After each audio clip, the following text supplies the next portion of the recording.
Okay, Roger. So here's Lucas from the last lesson. I know it's already Wednesday. You probably don't have too much time to work on anything at this point. Uh, but anyhow, I wanted to get this out to you. I'm going to get these out earlier so you can take a look at them earlier in the week and then see what you can figure out before coming back to lessons. So let's just start off at the top here. So there's a lot of things that we can do to get him to improve timing, coordination, and power and speed. So basically what I see here as he lifts up his leg, he's taking the ball out of the glove. Look at how early he's taking the ball out of the glove. So his leg is on the way up and he's taking the ball out of the glove. And that really shouldn't happen until he's on the way down. Okay, so we need to work on the timing of his handbrake and his leg lift to get him into a better rhythm and into a more comfortable sequence so that he can move down the mound, get the arms up at the right time and better. Okay, notice also here how, I think I pointed this out the last video, how he leans back on this back leg, like all his weight on the upper body is now just anchoring into his back leg. So he really doesn't get any leg drive because he's got so much weight back there. But he doesn't really get any leg drive to begin with anyway because he doesn't really activate his leg and shift. He just kind of stands there and balances on that leg, and he leans out and he just kind of reaches out with his front leg. Now, what happens when you do that is that the back leg, watch how when he gets out to landing, you see how tall he is here with his leg, his back leg, his knee to his ankle here. They're uh, it's just way too vertical. I mean, he really needs to have that leg down there somewhere so that he can now initiate drive. So what really is going to happen here? He's just going to lift. So and that's really all he can do because his leg is so straight. He's either going to just lift or he's going to slam it down. And in his case, he just lifts it up. And the only thing he can do really at this point is push upward instead of pushing outward. So you'll watch how his body lifts up. See how he lifts up? He lifts up and he puts his foot down out here and he's still completely on the ground here. So now all he's going to do is rotate the upper body and just kind of like push. He's getting, that's a little bit of a better push than he had in the beginning of the lesson. But he's just going to kind of lean into his front leg and his upper body is just going to spin. So another indication that he has very weak leg power is the angle of his trunk when his arm lays back. It's pretty high. It's about 77. Actually, it's probably, well, more like, 73, which is pretty high. He doesn't really get much of a leg stride because of that also. So his leg stride is pretty short.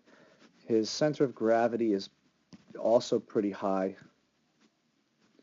So if I draw an arrow there up to there, he's at 45 degrees. See if I even do it the other way. How high is he? Typically, probably should land out there. See how he's 54 degrees. We want to see that angle, decreasing more. And that'll happen when he is able to power out of the back leg better and then,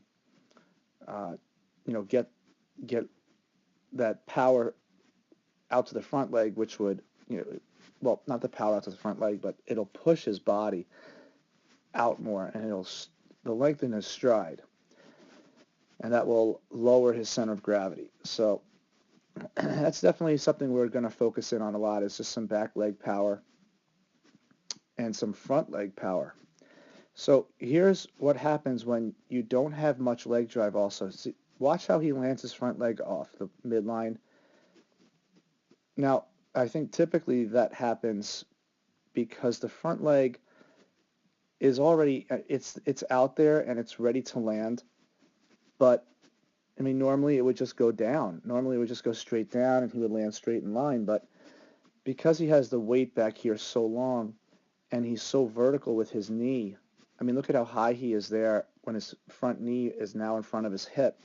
So he's ready to drive. And this is where his drive starts, but it's so minimal because his angle of force is so high on his backside that he can't get anything started.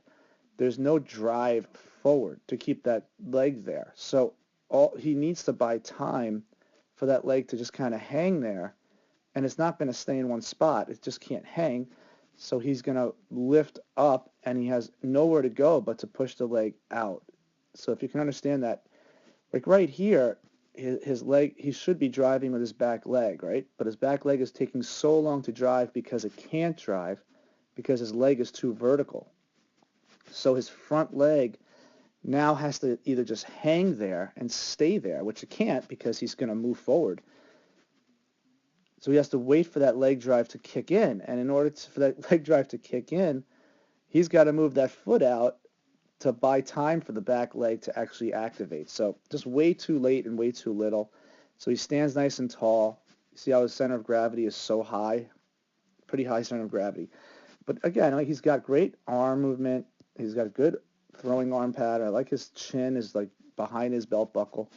But look at his hips. They're completely closed off. His foot, let's put him down there where he actually lands. I mean, he's got this foot facing this way and this foot facing this way, and he's trying to throw here. So again, just an indicator of poor lower body power. So he's just becoming an upper body thrower. So watch how his upper body will turn and pretty much lead the way rather than having his legs power out first, finish linear movement this way, stretches, his stride out longer, which would convert nicely into the upper body, and that will spin better.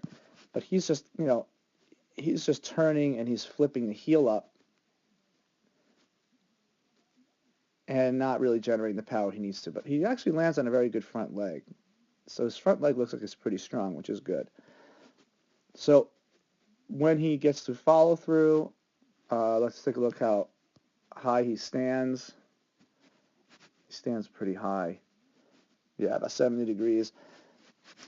Another result of just, a lower energy and low power in the lower body. So as we continue to work on that, that'll be our main focus for the next couple of weeks to see how we can get a little more power and speed and strength out of those legs so that he can, utilize his body size to his advantage.